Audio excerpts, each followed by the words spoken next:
1765 in Orlando. We're going to continue on with our first aid class. We're going to do broken bones next. The medical term for a broken bone is a fracture. There are two different types of fractures, a closed fracture and an open fracture. In a closed fracture, there's no open wounds. You may want to compare that to another part of the body to see if there's any deformities.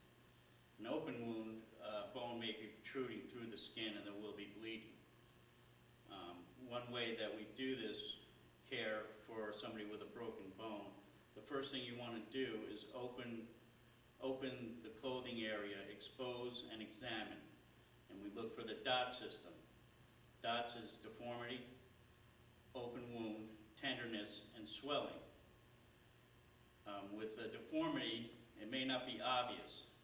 Okay, so you have to check with the victim to see if he's hurt in a certain area. He'll explain it to you. He may have hurt a snap.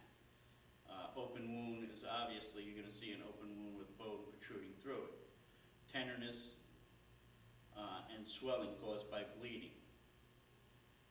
If there's an open wound, the first thing you want to do is call 911. Now, if 911 can't make it there right away, what you want to do is immobilize it. We do this with a splint. It stabilizes the injury. Can I have a volunteer, please? Sure. Dan Bibby, how you doing? Have a seat. Now, one of the things that we want to do is we don't want the patient or the victim. You don't want to come up if he has an open wound, say on his arm. You want to make him feel comfortable. You don't say, "Look, dude, you got a bone coming through your arm." It'll freak him out. So what we want to do is stabilize that, and I'm going to demonstrate how to do a splint. Okay. So the first thing we want to do is get your gloves on, especially if there's blood involved. We don't want that blood getting on us, because you never know. Okay, so I'm going to put my gloves on. Again, you want to try and calm the victim down. Make sure that he tries to remain calm and don't move the injured part, and we want to immobilize it. Now there's different types. You could use different types of splints. You could use cardboard, newspaper. In this case, we have a piece of wood that we have on the job site. Okay, so what we're going to do is we're going to have the victim hold his arm up. Okay, and you want to go from joint to joint. If you notice, I'm going from the wrist to the elbow, and we want to immobilize that. So we're going to put a bandage on the arm. Okay, and we want to immobilize. So once you start wrapping, you start from one end. You don't want it too tight. You don't want to cause more pain than you're good. And if he complains of pain, you just try to calm him down. And if it's too much pain, then you stop. And just hold it until the EMS gets it on. So if you notice I'm wrapping, trying to keep the victim calm, just continue to wrap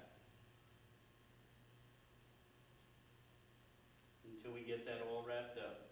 Again, not too tight. Then we're going to apply a splint to immobilize it,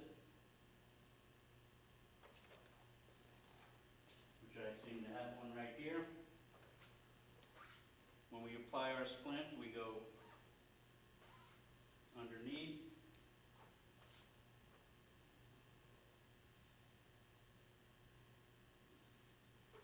over, and around the neck. Okay?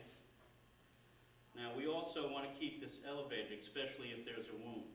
So what I want to do is I'm going to have him lift it up a little bit, readjust,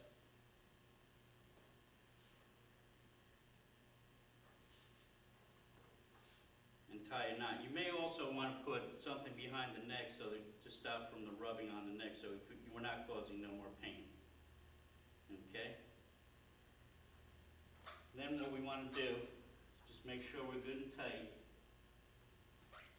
And we just readjust a little bit so we can keep that elevated.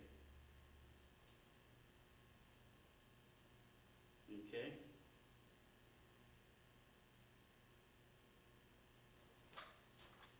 Okay, so how does that feel? Then you want to immobilize also against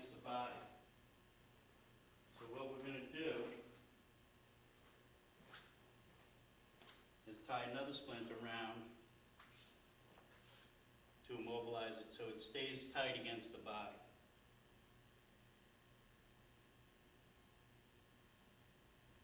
Now again, if it's an open wound like this one is, we're going to wait for EMS and try and make them feel comfortable.